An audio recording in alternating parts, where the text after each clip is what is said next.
actually, You're now live. we are now live. Yeah, I Okay. got the button. I got it. I got Oh, get my exercises back. All the buttons we gotta push so we can see the screen. We are now live and the got it button is gone. This is Senate Finance. And what it is, I believe, the 25th on Friday. And we have one bill left. We've been doing some pretty long sessions on the floor, just cleaning out all the S bills that have come over. So we're gonna continue our work. This is H 556, an act related to exempting property owned by Vermont recognized Native American tribes from property tax. And what we've heard is there's very little of that right now, but there's no limit. And just wanted to let the league, who will be probably picking up the loss for this revenue on their tax, have a chance to tell us their thoughts, any concerns they might have. So Karen, the floor is yours. Okay, thank you, Senator, and thank you for hanging in there this afternoon to hear from us. The bill would, as you say, exempt real and personal property owned by a Vermont recognized Native American tribe or a nonprofit organization organized for the tribe's benefit and controlled by the tribe, as long as it's used for purposes of the tribe. Our understanding is that right now there are 4 parcels that are eligible for this exemption in Barton, Swanton, Brattleboro, and in Brunswick.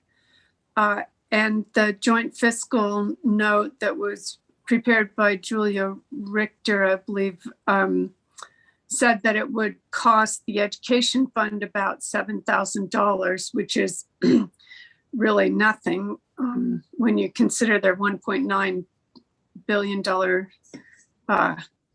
budget. It is Excuse me. I haven't talked all day and I'm losing my voice. The impact on municipal taxes wasn't quantified in the joint fiscal memo. It's going to be somewhat less than the $7,000. So we in general support this bill, which may come as a surprise to you because we generally do not support exemptions from the property tax that are particularly those that are enacted by the legislature. It would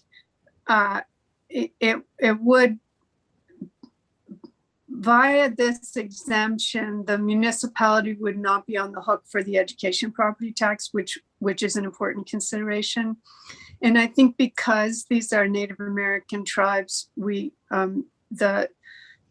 it's important that we recognize their status and support the bill. The one suggestion that we would have is that there be some mechanism for revisiting the question, or at least understanding the new impacts of exemptions if there are other properties that become eligible for the exemption. As you mentioned, Senator, it's open-ended at this point in time. And I think it would be helpful to have some kind of mechanism for reevaluation if other parcels are added. Okay. So, yeah, given the concern that's been heard and the issues around the country with casinos, and I know that was slowed down the recognition of tribes in this state because the administration at that time was concerned about casinos. So maybe we can think of a way to word some kind of a trigger that would allow the tribes to have their own land, but if it became a large commercial activity.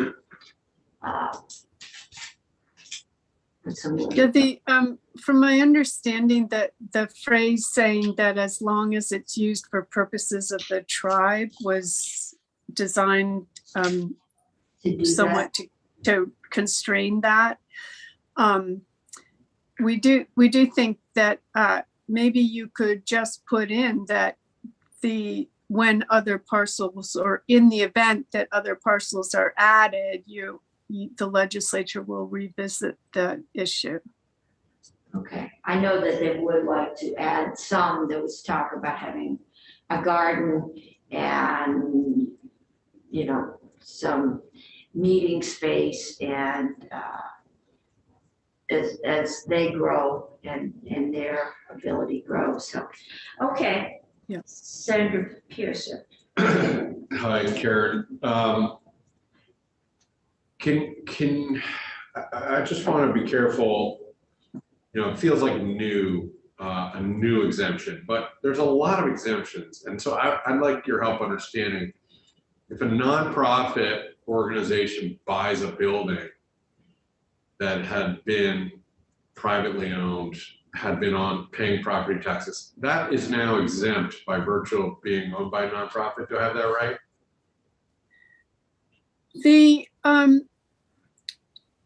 So I would say, generally speaking, yes, but I did talk to the town administrator in Swanton about this question. That's Brian Savage, who was in the House until fairly recently. And the building that's up in Swanton is the old bus barn, I guess. And it's owned by the tribe. I'm not sure if it's managed, if they have a nonprofit arm there. Swanton, by the way, said that it would be supportive of this exemption.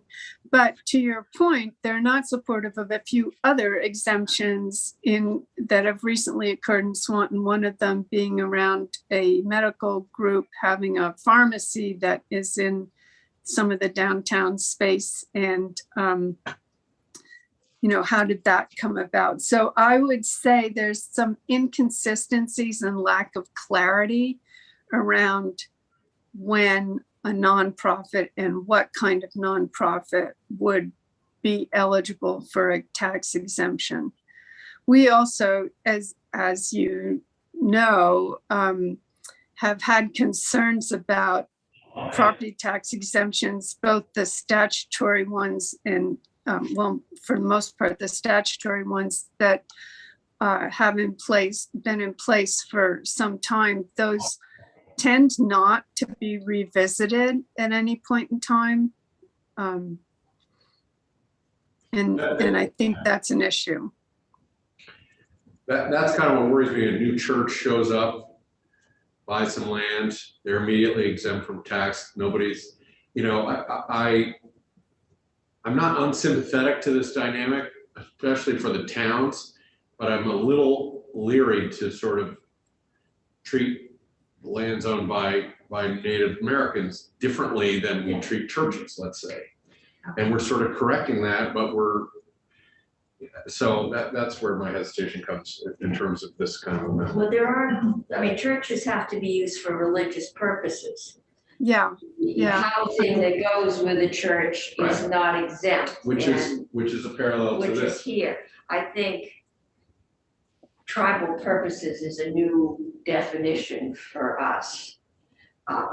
If I opened a casino and the tribe all benefited from it, as happens out in other areas, is that a tribal purpose?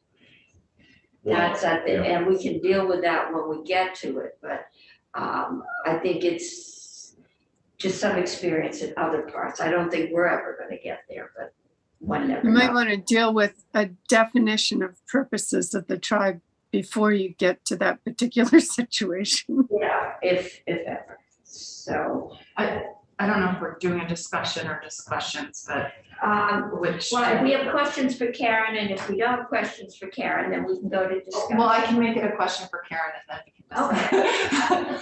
I agree with Senator Pearson. I wouldn't want to treat this property tax exemption any different than any others, but I understand your concern about some sort of review. So I would prefer that we do, if we're gonna do a review, do a more general review of property tax exemptions rather than a specific review of the tribal property tax exemption, because I think it frankly, it would be discriminatory if we don't have a review of churches, but we do have a review of tribal lands, that's not okay. And then there are some towns, like my hometown, that has a ton of property that's exempted because there's an educational institution there, so. We're sitting in the middle. Exactly, yes. Montpelier. Exactly. Burlington, Taunton, And- you know, Burlington as well, maybe not Orange County, I don't know, but It's got tax exempt stoplights. right. Just one. That's the one stoplight in Orange County. No, there's more than one in Bradford. So I guess I would prefer to do a more global look than a specific look. Senator, are I you, didn't ask you a question, Karen, I'm sorry, what do you think of that? There you go. We would be all in on Okay. having a periodic review of property tax exemptions. And you've set the, you have a lot of the information you need with your tax expenditures reports that you get every couple of years now. And maybe we'll put that on the agenda because it has been a number of years since we looked at it. I know some of the towns are asking for payment in lieu of taxes to new things that would come off the tax rolls, but it tends to be the cities, such as they are in Vermont, that pull educational, religious, and charitable. My local mental health agency owns quite a few properties in central Vermont, so I think, and they all require services and they get them, so it might be time to take a look again. Senator, just gonna say, we get a review of the current policies for religious institutions Yeah. and museums and then apply the same thing. broadcasting, which is the last thing that brought this up. Karen, if we pass this bill, setting aside the proposed language, did those properties, for those towns, do they now add to the pilot properties? Is that automatic? No. They're the pilot property, the pilot payments are for buildings that are owned by the state and then there's a payment for Montpelier, an additional payment, and there's an additional payment out of the pilot fund for the Department of Corrections in Springfield, I believe. And then there's a pilot for state-owned lands that is paid by the Agency of Natural Resources budget. So a private nonprofit, there's no pilot for that. That's just not on the tax rolls. Got it. Thank you. So, okay, so we will have this one on for a vote on Tuesday. Great. And then we'll, in all this free time we've got, which I have a feeling is going away very quickly, we can find some time, and I'm sure Graham can dig us up the tax exempt report. I know we got as far as my senior housing from one senator, and it gets very difficult. It does. Yeah. And most of them are very good properties. And we're talking about trying to add more with the housing for the developmentally disabled, potentially. Well, they need housing, and yeah, we're gonna be putting more housing off the tax rolls if we do that. Okay. No questions. All right. Thank you. Thank you. Have a good weekend. Thanks, Karen. You too, Karen. Nobody get used to this schedule. Ending live stream now.